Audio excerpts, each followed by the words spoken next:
Good evening दोस्तों, स्वागत है इस वेरी इंपॉर्टेंट सेशन में आप सभी लोगों का। और हम लोग कर रहे हैं यूपीटीजीटी साइंस का जो पेपर है उसका केमिस्ट्री पोर्शन। देखते हैं क्वेश्चन नंबर 63 कि जब हाइड्रोजन परमाणु को ग्राउंड स्टेट से एक्साइटेड स्टेट में लेके जाया जाता है तो पोटेंशियल एनर्जी और काइनेटिक एनर्जी में क्या क्या चेंज आते हैं। ये क्वेश्चंस केमिस्ट्री का भी है और फिजिक्स का भी है, क्योंकि मॉडर्न फिजिक्स में भी यही सिलेबस है सेम, तो उस हिसाब से हम इसकी बात कर सकते हैं। चलिए देखते हैं हम लोग। सबसे पहले मैं आपको पोटेंशियल एनर्जी बताऊंगा कि ये होता क्या है।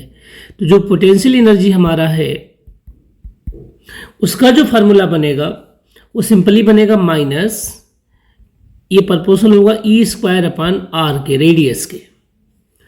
लेकिन पोटेंशियल एनर्जी नेगेटिव भी हो सकती है, जीरो भी हो सकती है और पॉजिटिव भी हो सकती है, जबकि काइनेटिक एनर्जी ऑलवेज पॉजिटिव होती है।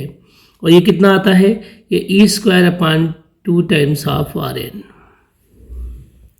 ओके, तो मान लीजिए आप n=1 में इलेक्ट्रॉन था, n1 में था और फिर n1 से n2 में चला गया, तो जाहिर सी बात है न्यूक्लियस से डिस्टेंस बढ़ गया।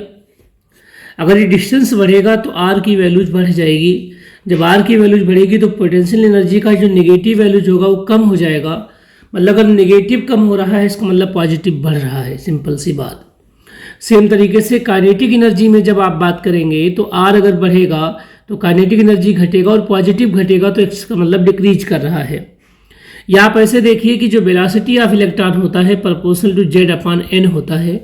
तो जैसे जैसे n का नंबर बढ़ेगा वैसे वैसे वेलोसिटी डाउन होती जाएगी, और जब वेलोसिटी डाउन होगी तो k क्या होता है, हाफ mv²। काइनेटिक एनर्जी में भी डिक्रीजमेंट आएगा। तो इसका राइट आंसर ए है। पोटेंशियल एनर्जी इंक्रीज करता है और काइनेटिक एनर्जी डिक्रीज करता है। प्यारे दोस्तों, जब भी न्यूक्लियस से इलेक्ट्रॉन को निकाल करके आप मैक्सिमम इनफाइनाइट दूरी पर लेके जाएंगे तो माइनस से घटता हुआ ये जीरो तक ही जाएगा। तो जो maximum potential energy of electron होता है, टोटल एनर्जी ऑफ इलेक्ट्रॉन होता है, सॉरी, वो जीरो होता है। मैक्सिमम जो एनर्जी है वो जीरो है। ये क्वेश्चन आ सकता है पीजीटी में भी और टीजीटी में आप लोगों के। ओके, अगला क्वेश्चन है कि संक्रमण धातु के कारण किसके कारण वो जटिल या कॉम्प्लेक्स बनाते हैं। तो भैया इसका क्वेश्चन बिल्कुल सही है, वही है जो आप उम्मीद लगा रहे हैं, जो गैस कर रहे हैं। इसका आंसर है डी।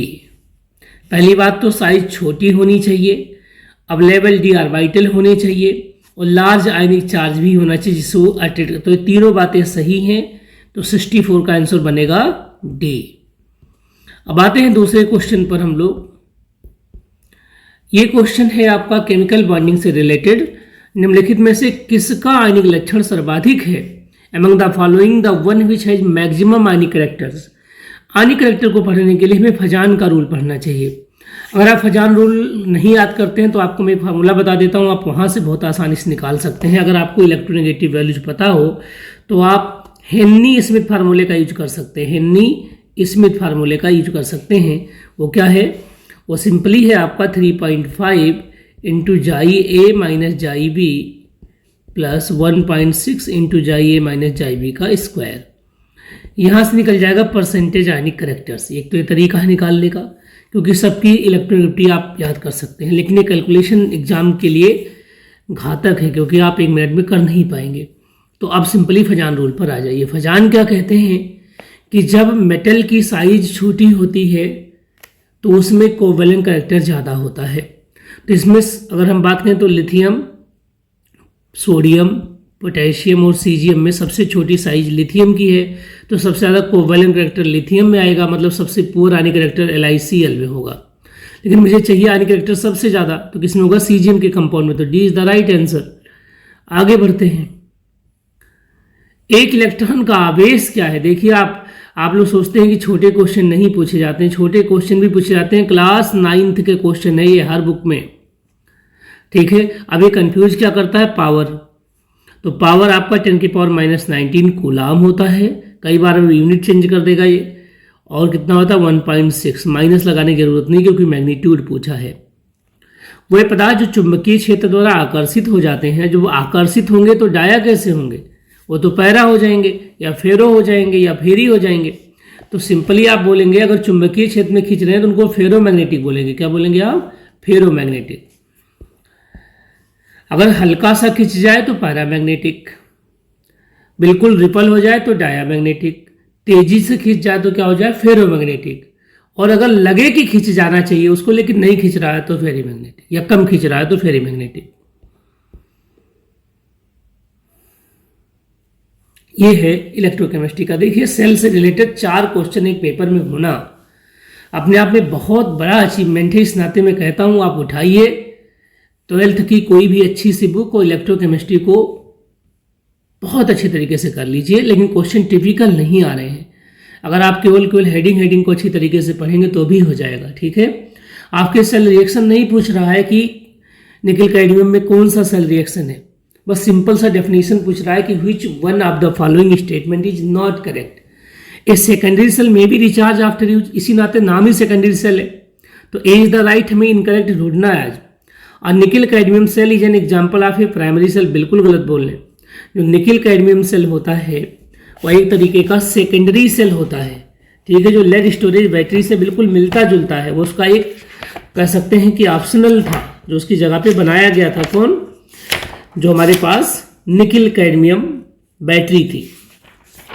तो हर बुक्स में दिया है, ऐसा भी नहीं हमें इसे कहीं अलग से बाहर से ढूंढना है निकल कैडमियम को, बस हमें केवल पढ़ना है। अगर हम अच्छी तरीके से पढ़ते हैं कोई भी बुक जो नीट है, जेई लेवल की, मैं बुक्स का PDF भेज दूंगा, आप लोग जुड़ जाइए कैम्फोर्टिस से। कैम्फोर्टिस का ऐप भी आ गया है प्ले स्टोर पर, और साथ में कैम्फोर्टिस का आपका चैनल है, टेलीग्राम पर भी है, और साथ में आपका इंस्टाग्राम पर भी है। तो B is the right answer. सर्वाधिक विद्युत धनात्मक, अभी सर्वाधिक ऋणात्मक पूछा था, इसका मतलब इस वक्त क्वेश्चन की कमी है कि पीरियोडिक टेबल से 7 क्वेश्चन आ रहे हैं। तो मैं आपको चुनिंदा चैप्टर्स के कंप्लीट नोट्स दूंगा और उनके वीडियो लेक्चर भी दूंगा जिससे क्वेश्चन आ रहे हैं, जिससे एक चैप्टर से 6 क्वेश्चन आ रहे हैं। हमें 125 क्वेश्चन करने हैं। अगर मैं ऐसे 15 क्वेश्चन चैप्टर पढ़ के चला जाऊं जिससे 6 क्वेश्चन आ रहे हैं, 15 छक्के 90 है ना, तो 90 क्वेश्चन तो यहाँ बन जाएंगे। बाकी आपका जो प्रीवियस नॉलेज है अगर वो ऐड हो गया तो आप आराम से 100 क्वेश्चन आराम से कर पाएंगे, है ना। 125 में 100 क्वेश्चन करते ही आपका सिलेक्शन श्योर है। सर्वाधिक विद्युत धनात्मक हैलोजन कौन सा है? तो सबसे ज्यादा नेगेटिव फ्लोरीन है और पॉजिटिविटी ऊपर से नीचे बढ़ती है, तो iodine is the right answer. अगला क्वेश्चन हम लोग देखते हैं, transition metals in their compounds हो। अगर ट्रांजिशन मेटल की बात करें तो जनरली वो कोऑर्डिनेट बॉन्ड्स बनाते हैं। क्या बनाते हैं? कोऑर्डिनेट। जो भी ट्रांजिशन मेटल्स होते हैं जनरल जो उनका बॉन्ड का करेक्टर है वो कोऑर्डिनेट बॉन्ड है, कोऑर्डिनेट कोवैलेंट बॉन्ड है। तो ऑप्शन नहीं दिया, इस नाते डी लगाएंगे आप। ये बहुत प्यारा क्वेश्चन है, ये VHU में 2011 की PhD एग्जाम में पूछा गया था, है ना, क्रेट में। The first law of thermodynamics for an adiabatic process. तो पहले मैं कुछ इंपॉर्टेंट बात आपको बता देता हूँ। हमारी पूरी थर्मोडायनेमिक्स में जितने भी फिजिकल क्वांटिटीज हैं उनमें केवल Q और W ही पाथ फंक्शन है। जो पाथ फंक्शन होते हैं वो अनएग्जैक्ट इंटीग्रेबल होते हैं। अगर वो अनएग्जैक्ट इंटीग्रेबल है तो मैं पहचानूंगा कैसे सर? तो उनके लिए ये वाला साइन लगता है, ठीक है। और जब भी हम ऐसी फंक्शंस में, मतलब हीट और वर्क अगर ऐसे फंक्शन हैं, इनको अनएग्जैक्ट से एग्जैक्ट बनाना होता है तो किसी फैक्टर से हम इसे मल्टीप्लाई करते हैं। जैसे कि अगर आप ऐसा बाई टी कर दीजिए तो डेल एस हो जाता है। डेल मतलब एग्जैक्ट है बिल्कुल, डी मतलब एग्जैक्ट है। तो पहली बात तो इनके Q और W के साथ डेल लगेगा। एडियाबैटिक है तो ये टर्म ही 0 हो जाएगा। तो ये वाला टर्म जिसमें ना मिले उसके बारे में सोचिए, ठीक है। जिसमें हीट वाला टर्म ना मिले तो हीट वाला टर्म इसमें है, गलत हो गया, ठीक है। अब बात आती है कि फार्मूला क्या है जी? तो फार्मूला है कि जब ये हीट सप्लाई करते हैं तो 2 काम होता है। एक तो इंटरनल एनर्जी इंक्रीज होती है और साथ में कुछ वर्क होता है। अब work done by the system होगा तो माइनस हो जाएगा, work on the by system होगा तो प्लस हो जाएगा। बस इतनी सी बात है। केमिस्ट्री का क्वेश्चन है तो हम साइन कन्वेंशन याद रखिएगा। फिजिक्स और केमिस्ट्री का उल्टा है बिल्कुल। केमिस्ट्री में work done by the system negative है और यही सेम चीज़ फिजिक्स में पॉजिटिव है। तो थर्मोडायनेमिक्स इसी नाते आपको ऐसी जगह पढ़ना है जो फिजिक्स और केमिस्ट्री दोनों को सॉल्व करा ले अच्छी तरीके से। हालांकि बेसिक क्वेश्चन है तो अब देखिए क्या होगा जी। तो डेल्टा क्यू तो खत्म हो गया, तो डेल्टा यू डेल्टा डब्ल्यू आपस में बराबर कर दीजिए, है ना। अब देखिए यहां पे ये सही होगा या ये सही होगा। तो मैं मान लेता हूं कि work done by the system है, तो work done by the system है, तो डेल्टा यू इक्वल टू क्या हो जाएगा, डेल्टा डब्ल्यू। ठीक है, अगला क्वेश्चन है फिर से आ गया आपका मेन ग्रुप का। The second group element in the periodic table is also known as alkaline earth metals. क्या है, अल्कलाइन अर्थ मेटल। एनसीईआरटी में है, क्लास 9th में भी है। ये बहुत अच्छा क्वेश्चन है, अभी आज मैंने इसका लेक्चर लिया है। The wavelength in the bright line emission spectrum of the element are था। तो जैसे हमारी आंखों की पुतलियां, हमारे उंगलियों के जो फिंगरप्रिंट जो होते हैं वो यूनिक होते हैं, एक इंसान का दूसरे से मैच नहीं करेगा, डीएनए नहीं मैच करेगा, दूसरे का अलग अलग होगा। ये गॉड ने हमें फीचर दिया है यूनिक, जिससे पहचान पाए।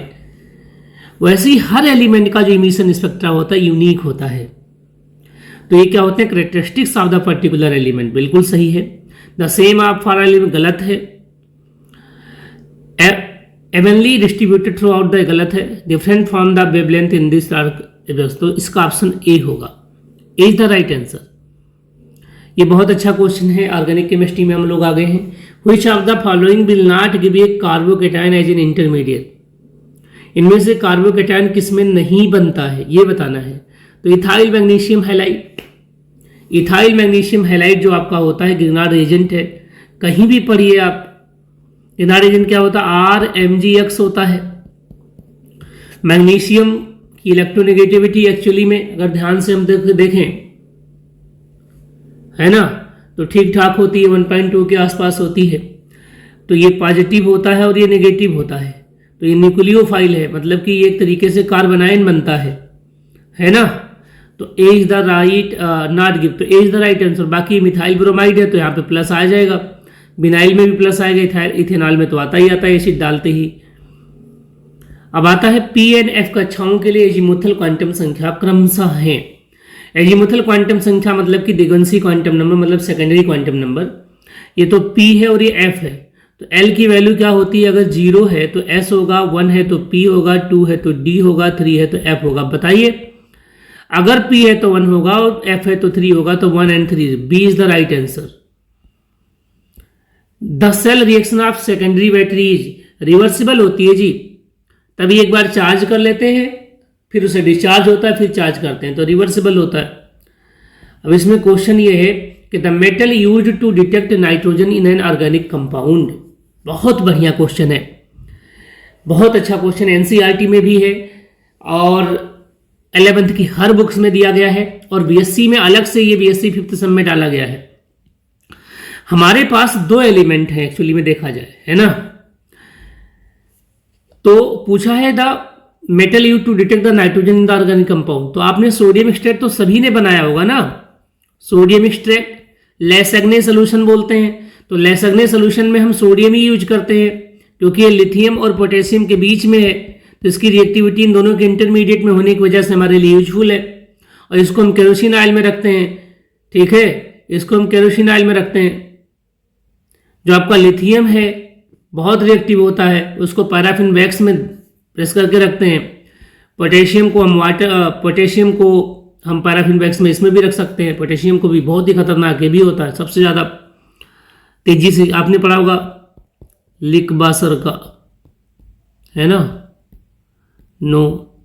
तो ये इनका क्या है, रिएक्टिविटी सीरीज है। आइए आगे चलते हैं। एक बात और बता दूं मैं, नाइट्रोजन की खास बात, 2 मेटल ऐसे हैं जो नाइट्रोजन से बहुत प्यार करते हैं, बहुत मोहब्बत करते हैं, वो है कैल्शियम और मैग्नीशियम। इन्हें कहीं भी नाइट्रोजन मिलेगा उसे खींच के लेके जाएंगे और कैल्शियम नाइट्राइड मैग्नीशियम नाइट्राइड बना लेंगे। इनको कहा जाता है स्कैवेंजर ऑफ नाइट्रोजन, सफाई कर्मी है नाइट्रोजन के। कहीं किसी मीडिया में अगर नाइट्रोजन गैस बहुत ज़्यादा आ गई हो, उसे हटाना है तो थोड़ा सा कैल्शियम मैग्नीशियम का टुकड़ा डालिए, सेकंडों में गायब हो जाएंगे वो। आगे बढ़ते हैं हम लोग। Which one of the following contain ionic coordinate and covalent bond? बहुत बढ़िया क्वेश्चन है, क्लास 9 का क्वेश्चन है, नीट में बार बार आया है क्वेश्चंस, बस केवल कंपाउंड चेंज कर देता है। चलिए, जहां मेटल है वहां आयनिक तो होना ही, आयनिक तो सभी है, तो आयनिक में तो ढूंढना नहीं, हमें ढूंढना है कोऑर्डिनेट और कोवेलेंट। जो साइनाइड बॉन्ड होता है हमारा, ठीक है, साइनाइड वो कुछ इस तरीके से होता है, से माइनस होता है और Na होता है प्लस, ठीक है। अब NaCl पूरा आयनिक है, NaOH पूरा आयनिक और कोवैलेंट है, लेकिन NaNC दिया है जी। तो NaNC की खास बात क्या है कि जो नाइट्रोजन होता है ये अपना लोन पेयर कार्बन को डोनेट कर देता है, ठीक है, और डोनेट करने के बाद इस पूरे पर माइनस आता है और इस पे आ जाता है प्लस, तो इसका सही आंसर हो जाएगा सी।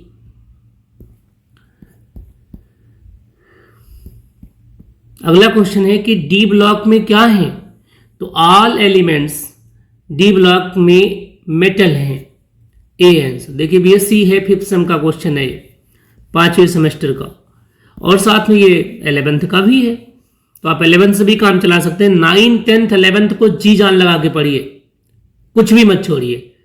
12th और BSc में कुछ सेलेक्टिव पढ़ लीजिए, आप 1.5 महीने में इतना कर सकते हैं। अगर आपको चाहिए एक अच्छी सी जॉब, मेरी कोई हेल्प है तो हमसे जुड़िए आप।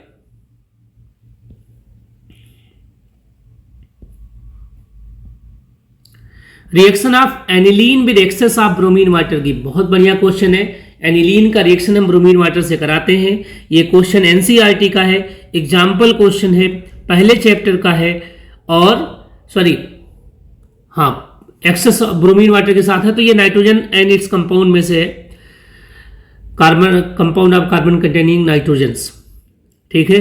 तो ये है कि आपके पास आप देख रहे हैं कि reactions of aniline, reaction of aniline with excess of bromine water, है ना, क्या बनेगा जी अगर एक्सेस में कर दूं तो?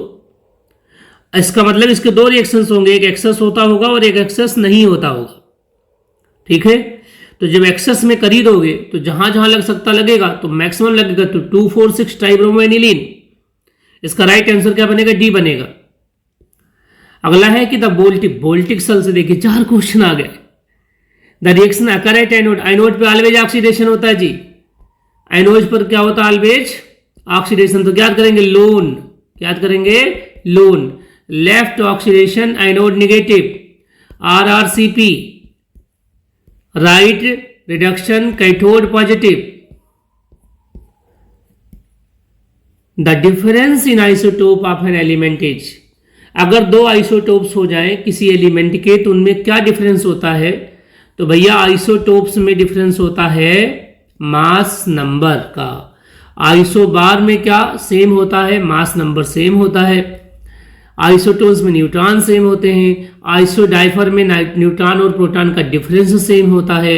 आइसो स्ट्रक्चर में स्ट्रक्चर सेम होते हैं। आइसो इलेक्ट्रॉनिक में इलेक्ट्रॉन सेम होते हैं। और आइसो ईस्टर में जो आपका आइसो ईस्टर होता है उसमें स्ट्रक्चर और इलेक्ट्रॉन दोनों सेम होते हैं। निम्नलिखित में से कार्बन का संचालक रूप है, among the following the conducting form of carbon. अब ये क्वेश्चन क्या है, गलत भी हो सकता है, क्योंकि कंडक्टिंग में आपने डिफाइन नहीं किया कि इलेक्ट्रिकल कंडक्टिविटी है या हीट कंडक्टिविटी है। इलेक्ट्रिसिटी का सुपर कंडक्टर डायमंड है, लेकिन ये हीट का सुपर कंडक्टर डायमंड है, लेकिन इलेक्ट्रिसिटी का कंडक्टर ना होकर के इंसुलेटर है। तो इलेक्ट्रिसिटी इन्होंने लिया है, ऐसे इनाते डायमंड इलेक्ट्रिसिटी का कंडक्टर नहीं है। हीट का सुपर कंडक्टर याद रख लीजिए आप, 52 टाइम्स ऑफ कॉपर है। बट प्रॉब्लम यहाँ पे चारकोल का, चारकोल किसी का कंडक्टर नहीं है, इस नाते बी ऑप्शन एलिमिनेट होगा। तो इसका सही आंसर बनेगा क्या? सी। सी इज द राइट आंसर। लेकिन अगर आप इसमें किसी पे भी टिक कर दो तो क्वेश्चन को आप उठा सकते हैं कि इस क्वेश्चन को पूछा नहीं गया सही तरीके से। कंडक्टिंग के आपका उष्मा संचालन भी पूछ सकता है और विद्युत संचालन भी पूछा जा सकता है सेम क्वेश्चन में। Which are the following is the most acidic, तो बढ़िया है। आई इफेक्ट लगाएंगे, जीओसी को पढ़ेंगे, जीओसी जरूर पढ़िए अगर आप सिलेक्शन चाहते हैं। जीओसी से 10 क्वेश्चन, ठीक है। तो फिनॉल, एल्कोहल, एल्कोहल ही है सारे, ये बेंजाइल एल्कोहल है, ये साइक्लोहेक्सानॉल है, ये क्लोरोफिनॉल है। क्लोरोफिनॉल है तो आई इफेक्ट लगेगा ना, क्लोरोफिनॉल में क्या लगेगा? आई इफेक्ट लगेगा। तो भाई फिनॉल से ज्यादा क्लोरोफिनॉल, तो D is the right answer, ठीक है। अब आता है कि which one of the following molecule is less reactive toward the electrophilic aromatic substitution। ये कुछ मालिक्यूल दिए गए हैं जी, है ना। एनिलीन में यहाँ NH2 रहता है, टॉल्यूइन में यहाँ CH3 रहता है, नाइट्रोबेंजीन में NO2 रहता है, और फिनाल में यहाँ पर OH रहता है जी। इलेक्ट्रोफाइल को लाना है, जो आने वाले हैं वो इलेक्ट्रॉन ढूंढने आ रहे हैं। अगर मैं इसमें NO2 लगा दूंगा तो सारा इलेक्ट्रॉन लेके चला जाएगा, तो आने वाला मेहमान क्यों आएगा। इस नाते जो आपका नाइट्रोबेंजीन है वह इलेक्ट्रोफिलिक सब्स्टिट्यूशन बहुत रेयरली देगा, तो इसका आंसर क्या बन जाएगा, सी। ये क्वेश्चन फिजिक्स का है, ये भी फिजिक्स का है, बट फिजिक्स कराऊंगा कल, पूरा फिजिक्स करा दूंगा आपका। Among the following derivatives of ethane the one having the highest boiling point is. ऐसे केसेस में जब हाइड्रोजन बॉन्डिंग ना दिख रही हो तो बॉइलिंग पॉइंट निकालने के लिए आपको देखना चाहिए टोटल मॉलिक्यूलर वेट। जिसका मास ज़्यादा, जिसकी साइज ज़्यादा, उसका सरफेस एरिया ज़्यादा हो जाएगा, और मास ज़्यादा होने से उसकी स्किपिंग टेंडेंसी कम होगी, तो D is the right answer. The combination of atoms take place due to acquire stability by increase in the energy. अब स्टेबिलिटी बढ़ेगी तो एनर्जी घटेगी ना, पहले ही क्वेश्चन गलत है। Acquire high energy state, acquire, तो इसका भी आंसर सही है। एनर्जी को घटाना है, स्टेबिलिटी को बढ़ाना है, यही हर एक आइटम की जिंदगी का एक तरीके से उद्देश्य है। अगला क्वेश्चन है कि chlorination of benzene under the photochemical conditions takes place. Nucleophilic, भैया याद करिए, हेल्पर, क्या याद करेंगे, हेल्पर, ठीक है। हीट कहीं मिले, इलेक्ट्रिसिटी कहीं मिले, लाइट मिले, सनलाइट, लाइट मतलब HNU मतलब फोटो, ठीक है, परऑक्साइड मिल जाए और रेडिकल मिल जाए तो हमेशा क्या बनेंगे, फ्री रेडिकल ही बनेंगे। तो ये क्या है, फोटोकेमिकल होते, क्या बनेगा, रेडिकल बनेगा। सी इज द राइट आंसर। एक सेकंड में करिए आप ऐसे क्वेश्चन को। The auto catalyst form in the reaction of acidified potassium permanganate.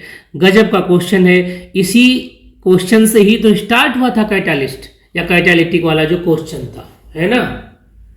क्या था वो, कि जो पोटेशियम क्लोरेट था इसका डिकम्पोजिशन हो नहीं रहा था जी, है ना, या पोटेशियम एसिडिफाइड पोटेशियम परमैंगनेट है KMnO4 का। KMnO4 जब टूटता है आपका तो बहुत आसानी से नहीं टूटता था, लेकिन जैसे ही उसमें MnO2 थोड़ा सा बन जाता है तो रिएक्शन बहुत फास्ट हो जाता है। इसको बोलते हैं इंड्यूस, सेल्फ इंड्यूस कैटलिस्ट। ये फिर कैटलिस्ट का दो क्वेश्चन आ गया जी। An auto catalyst, one which speed up the catalyst action, one is the product of a reaction. Then both the reactant act as a catalyst. दोनों carbon ना one of the reactant act as a catalyst. Auto catalyst actually में होते क्या है, product का एक part होता है जनरली, वही कराता है, ठीक है। तो इसका आंसर बनेगा B. One continuous exposure to air sodium finally changes to. अब जब एयर आएगा तो सोडियम का ऑक्साइड बनेगा, लेकिन अब सोडियम के ऑक्साइड में स्टेबल क्या है, ऑक्साइड या पराक्साइड, ये देखने वाली बात है ना। तो हमें पता है कि सोडियम की पराक्साइड से अच्छा पोटेशियम का पराक्साइड, पोटेशियम सुपरऑक्साइड बनाता है अच्छा, और सोडियम पराक्साइड बनाता है, तो सोडियम पराक्साइड हो जाएगा। अगला क्वेश्चन है कि the impossible orbital among the following. कौन सा इम्पॉसिबल है जी, तो रूल क्या है, पॉलिक सोल्यूशन प्रिंसिपल पढ़िए आप। n की वैल्यू अगर 2 है तो l की वैल्यू 0 हो सकता है जी, n की वैल्यू 2 है तो l की वैल्यू 1 हो सकता है जी, n की वैल्यू अगर 3 है तो क्या l की वैल्यू 3 हो सकती है, इम्पॉसिबल है जी, नहीं हो सकता, है ना। तो इसका आंसर बनेगा 3, मतलब C. Iodoform reaction is confirmatory test for the compound. बहुत बढ़िया क्वेश्चन है, ये है पहला चैप्टर 12th का। कैसे करते हैं, जिसमें भी आप ये देख लीजिए CO के साथ CH3 लगा हो, जिसमें भी आप ये देख लीजिए COH लगा हो, क्या लगा हो भैया, C और C के साथ OH, प्राइमरी एल्कोहल हो, ठीक है। तो COCH3 अगर कहीं दिखे, iodoform reaction is a confirmatory test of the compound. ये गलत है, ए ऑप्शन इसका है, इन्होंने मिसप्रिंटिंग है इसमें, ये है COCH3, ठीक है, मिसप्रिंटिंग है। ऐसे क्वेश्चन को जरूर टिक करके आइए। Heat transfer by the process of convection occur. अगर कन्वेक्शन हो रहा है ना, संवहन, संवहन मतलब धारा, जब आप चाय बनाते हो तो धाराएं आ जाती हैं, तो लिक्विड में होता है जी। If the mean life of a radioactive substances, है ना, मीन लाइफ निकालना है, तो मीन लाइफ मतलब T एवरेज निकालना होता है, तो 1.44 टाइम्स ऑफ टी हाफ होता है जी, निकाल लीजिए। Benzoic acid equal to distinction cost reciprocal है, तो ये हो जाएगा B option. Benzoic acid are reaction with the lithium aluminium hydride gives, okay. Acid है जी, और एसिड का आप लाह से रिडक्शन करा रहे हैं, रिडक्शन है, तो बेंजोइक एसिड पे काम करता नहीं करता पहले तो हम ये देखेंगे, है ना। बेंजोइक एसिड पे काम करता है या नहीं करता, सबसे पहले हम इसी बात को देखेंगे कि बेंजोइक एसिड जो हमारा होता है उस पर क्या इफेक्ट है, किसका, लिथियम एल्युमिनियम हाइड्राइड का, क्योंकि लिथियम एल्युमिनियम हाइड्राइड बहुत ही इंपॉर्टेंट रेजेंट है, लगभग सभी को रिड्यूस कर देता है। तो अगर आप ऐसा लाएंगे तो उसको एल्कोहल में चेंज करेगा, तो क्या बनेगा, बेंजाइल एल्कोहल। अगला है the cathodic material present in dry cell, okay. Dry cell में कैथोडिक मटेरियल किस चीज का होता है, तो जिंक का तो एनोड बनता है जी, है ना। अब आप बताइए जो ड्राई सेल आपके पास पढ़ाया जाता है उसमें कैथोडिक मटेरियल, एक सेल से 5 क्वेश्चन देख लीजिए आप ऐसे पेपर में। अगर ऐसे पेपर में भी आप स्कोर नहीं कर पाते, इसका मतलब आपने एनसीईआरटी भी ठीक ढंग से नहीं पढ़ी। मैं कहता हूँ एनसीईआरटी छोड़ो, कोई एक बुक ले लीजिए आप, कोई एक बुक जो नीट लेवल की हो, मैं बुक भेज दूंगा, आप मुझसे जुड़ेंगे। 9th की बुक्स 3 दिन में ख़त्म करिए, 10th की बुक 3 दिन में ख़त्म करिए, 11th की बुक आप 10 दिन में ख़त्म करिए, और 12th की बुक आप 10 दिन में ख़त्म करिए, ठीक है। बीएससी की बुक आप 3-4 दिन में ख़त्म करिए, केवल आपको ऊपर ऊपर से पढ़ना है बस, टीजीटी श्योर है। अब देखिए इसमें क्वेश्चन है, जो हमारा ड्राई सेल होता है उसका एग्जाम्पल क्या है ना, और ड्राई सेल में कैथोड क्या होगा और एनोड क्या होगा, इसको देखते हैं हम लोग। तो जब बात ड्राई सेल की आएगी तो इसका जो कैथोड होता है वो कार्बन का होता है। किसका होता है कैथोड, कार्बन का होता है। कुछ इस तरीके से कार्बन का कैथोड इसके अंदर डिप होता है। यहाँ पर आप लोगों ने यूज करा, सबके घरों पे निप्पो का आता था, एवरेडी का आता था, अभी भी आता, सभी यूज करते हैं। उसके बाद एक स्टील के बड़े से कवर में रहता है, इसके अंदर पेस्ट घुला रहता है। वो जो पेस्ट होता है आपका वो होता है MnO2, ठीक है, plus NH4Cl plus zinc chloride. और इसमें जो जिंक आपके पास होता है कंटेनर, वो आयनोडिक होता है। क्या होता है, आयनोडिक। तो जिंक आयनोडिक है और कार्बन क्या है, कैथोडिक मटेरियल है तरीके से, है ना। कार्बन का कैथोड होता है जी इसमें, याद रखिए इस बात को। अब कार्बन क्वेश्चन नहीं दिया है तो पूछना कुछ और चाह रहे थे, तो पूछ रहे हैं MnO2, तो MnO2 is the right answer. लेकिन इसमें आप कुछ भी टिक कर दो, आंसर सही जाएगा, क्योंकि इन्होंने गलत क्वेश्चन पूछा है। Which one of the following will release the ammonia on the hydrolysis? किससे अमोनिया मिलेगा अगर हाइड्रोलिसिस किया जाए, तो अमोनिया एसिटिनोलाइट से मिलेगा, मतलब जो आपके पास साइनाइड ग्रुप हो उससे मिलेगा। बेंजामाइड अमाइड से अमोनिया नहीं मिलता जी, हाइड्रोलिसिस कर देते, तो इसका आंसर बनेगा एसिटिनोलाइट। Which of the following is example of addition reaction? Friedel Crafts अपक्रिया, एडिशन नहीं, एल्डोल एडिशन है जी, तो बी आंसर हो गया। एल्डोल ना पूछे ऐसा कैसे हो सकता है। The energy that heat the sun has its origin in the production of hydrogen from the helium. सनलाइन होता है तो हाइड्रोजन से हीलियम बनता है, ना कि हीलियम से hydrogen. C is the right answer. Among the following one which does not exist is, तो नाइट्रोजन 5 बॉन्ड नहीं बना सकता, क्योंकि वो फर्स्ट मेंबर है, मैक्सिमम 4 बॉन्ड बनाएगा, तो ए आंसर हो गया। अकॉर्डिंग टू मेंडलीव, फिर पीरियोडिक टेबल में हम लोग आ गए। According to Mendeleev periodic law, the physical and chemical property of element are periodic function of their. Mendeleev की बात कर रहा है, मेंडलीव ने एटॉमिक वेट बताया था और बाद में मोजले ने एटॉमिक नंबर बताया था, तो ए ऑप्शन इसका, सॉरी बी ऑप्शन होगा, बी एटॉमिक वेट। चलिए, तो ये टोटल आपके 125 क्वेश्चन थे, उनमें जितना केमिस्ट्री का पोर्शन था मैंने बता दिया है। अगला जो लेक्चर होगा उसमें मैं सारे फिजिक्स के पोर्शन बताऊंगा। इस क्वेश्चंस में जो जरूरी बातें होती हैं वो पीछे अंग्रेजी और हिंदी दोनों में लिखी होती हैं। कह रहा है कि no second question booklet shall be given to any candidate under any circumstances except any discrepancy in question booklet the candidate should be careful in handling the question booklet and filling the answer sheet. तो भैया पहले ही अच्छी तरीके देख लो, कोई कुछ फटाफटा ना हो, कोई क्वेश्चन मिसप्रिंटिंग ना हो, आप बता दो तो आपका ही बदल दिया जाएगा, तो बाद में आपको नहीं मिलेगा। A candidate has to attempt 125 question 125 all the questions are compulsory, there is no negative marking for the wrong answer. ये नेगेटिव मार्किंग ना होना आपके हित में नहीं है कई बार, क्योंकि इसमें सभी कर देंगे 125 क्वेश्चन। तो इस बात को ध्यान रखना है भाई कि क्वेश्चन नहीं छोड़ना। तो उम्मीद है कि ये सेशन आपको अच्छा लगा होगा। अगर अच्छा लगा हो तो प्लीज़ चैनल को लाइक करिए, सब्सक्राइब करिए, लोगों तक आप इसे जोड़िए। और मेरा एक ऐप बन गया है कैम्फोर्टिस के नाम से, प्ले स्टोर पर उसे डाउनलोड कर लीजिए। अगले दिन से जो नए बैचेज हैं टीजीटी पीजीटी के, Uttar Pradesh higher education commission के, सब उसी पर होंगे और बहुत ही मिनिमम फीस में होंगे। उम्मीद है अच्छा लगा होगा आप लोगों को। Thank you so much.